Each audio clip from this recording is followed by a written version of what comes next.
अस्सलाम वालेकुम dear students, कैसे हैं आप। उम्मीद करता हूँ आप ठीक ठाक होंगे, खैरियत से होंगे। डियर स्टूडेंट्स, हम पढ़ रहे थे chapter number 9 ninth class English, all is not lost. उसका पार्ट नंबर 1 में हमने पैराग्राफ नंबर 1 और पैराग्राफ नंबर 2 की ट्रांसलेशन की थी। आज करेंगे पैराग्राफ नंबर 3। पैराग्राफ नंबर 3 साथ स्टार्ट होता है dear students. A fellow nurse, fellow nurse mean एक साथी नर्स, यानी कि एक साथ काम करने वाली नर्स थी जो उसके साथ केम नियर मी, मेरे पास आई, एंड आस्क और पूछा। क्या चीज़ पूछा? रहीला, यानी उसका नाम है रहीला। जो नर्स थी पहले काम कर रही थी उसका नाम क्या है? रहीला। कि रहीला व्हाट आर यू डूइंग, तुम क्या कर रही हो? फाइटिंग, लड़ रही हो। अ लॉस्ट बैटल, हारी हुई जंग।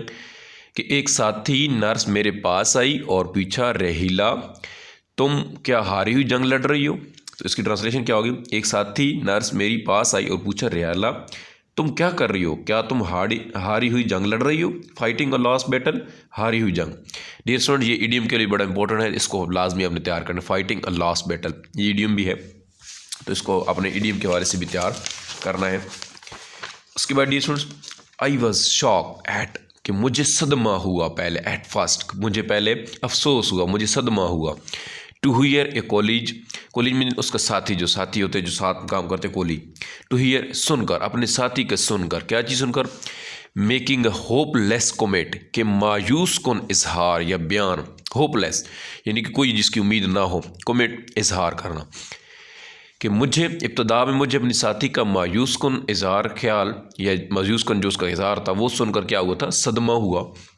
देन आई रिप्लाइड, फिर मैंने जवाब दिया, आई एम ट्राइंग, मैं कोशिश कर रही हूँ, मैं कोशिश कर रही हूँ। To make her brain process, कि इसके दिमाग को अमल करवाने की, काम करवाने की। हर सिस्टर वॉइस, उसकी बहन की आवाज़ से। फिर मैंने क्या किया? फिर मैंने जवाब दिया। अब पूरी ट्रांसलेशन यहाँ से स्टार्ट होगी। फिर मैंने जवाब दिया कि मैं इसके दिमाग को इसकी बहन की आवाज़ से अमल करवाने की कोशिश कर रही हूँ। आल्सो नेज, ये भी, के ये भी। I am doing my best, मैं अपनी पूरी कोशिश कर रही हूँ। टू इंश्योर, यकीन बनाने के लिए। दैट, ये यकीन बनाने के लिए क्या? हर आर्म्स एंड लेग्स, कि उसके बाजू और टांगों को गेट प्रॉपर एक्सरसाइज, कि मुनासिब वर्जिश हासिल कर सके। एक्सरसाइज एमसीक्यूज़ के लिए इम्पोर्टेंट, ये सुन इसके स्पेलिंग लाजमी तैयार कीजिएगा। तो नेज़ ये भी अब यहाँ स्टार्ट होगी। नेज़ ये यकीनी बनाने के लिए, ये यकीनी बनाने के लिए, अच्छा ये दो दफ़ा मेरे ख्याल में, ये यकीनी बनाने के लिए इसके बाजू और टांगों को मुनासिब वर्जिश मिले। मैं अपनी पूरी कोशिश कर रही हूँ। नेज़ ये कि मैं यकीनी बनाने के लिए मैं अपनी पूरी कोशिश कर रही हूँ कि इसके बाजू और टांगों को मुनासिब वर्जिश मिल सके। डियर स्टूडेंट, ये मैं अपनी जो इसकी ट्रांसलेशन इधर नहीं लिखी, तो ये दो दफ़ा जो लिखा हुआ है इसकी जगह असल में ये है कि नेज़ ये यकीनी बनाने के लिए मैं अपनी पूरी कोशिश कर रही हूँ कि इसके बाजू और टांगों को मुनासिब वर्जिश मिले। उसके बाद दिस माइट हेल्प आर, हो सकता है ऐसे मदद, इससे इसकी क्या मिले? मदद मिले। वाइक walk like a normal person, के आम आदमी की तरह क्या करो? चलने लग जाए। अच्छा, मैनवाइल, इसके दौरान सीनियर डॉक्टर, एक बड़ा मुआलिज यानी उनसे बड़ा जो डॉक्टर होता है, एक सीनियर डॉक्टर है ऑन ड्यूटी, जो ड्यूटी पर मौजूद था, वॉक इन, अंदर आया। कि इसी दौरान एक बड़ा मुआलिज जो ड्यूटी पर उस वक्त मौजूद था वो अंदर आया। इसी दौरान दौरान ड्यूटी पर मौजूद आले ओहदे का मुआलिज अंदर आया, यानी आले ओहदे पर फाइज senior doctor. He give me ironic smile. Dear students, ये आयरॉनिक स्माइल जो है एमसीक्यूज़ के लिए नहीं, सॉरी ये ईडीएम के लिए इंपॉर्टेंट है, ये लाजमी तैयार कीजिएगा। तंजन मुस्कुराना, वो मुझ पर तंजन मुस्कुराया। एंड सेड, और कहा, इफ़ यू स्पेंड, कि अगर तुम गुजारोगी, most of your duty hours, के ज़्यादातर अपनी ड्यूटी के जो ज़्यादातर घंटे हैं, ज़्यादातर जो वक्त है वो गुजार दोगे ऑन वन पेशेंट, के एक मरीज़ा पर, एक मरीज़ पर। He will have to recruit, we will have to recruit, recruit mean भर्ती करना पड़ेंगे, ठीक है, नए लोग भर्ती करना पड़ेंगे। वी विल हैव टू, कि हमें, तो हमें, यहाँ पे तुम नहीं होगा तो होगा डियर स्टूडेंट्स, तो हमें हमें नई नर्सेस भर्ती करना पड़ेंगी। मोर नर्सेस, मज़ीद नर्सें भर्ती करना पड़ेंगी। मोर नर्सेस, मज़ीद नर्सें। To attend the other patient, कि दूसरे मरीज़ों की देखभाल करने के लिए। कि जिसकी ट्रांसलेशन क्या होगी? कि वो मुझ पर तंजन मुस्कुराया और बोला कि अगर तुम ड्यूटी का ज़्यादातर वक्त एक मरीज़ पर गुजारोगी तो हमें, तुम नहीं होगा डिस्टेंट, यहाँ पे तो होगा, तो हमें दूसरे मरीज़ों की देखभाल के लिए मज़ीद नर्सेस भर्ती करना पड़ेगी।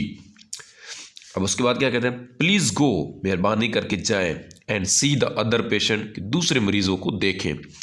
वी डू नॉट, हम ज़्यादा नहीं कर सकते, हो have much hope for her, कि इसके सेहतयाब होने की, होप फॉर हर, कि हमें इसके ज़्यादा सेहतयाब होने की उम्मीद नहीं है। तो ये सुन, यहाँ पे नेक्स्ट आ जाएगा,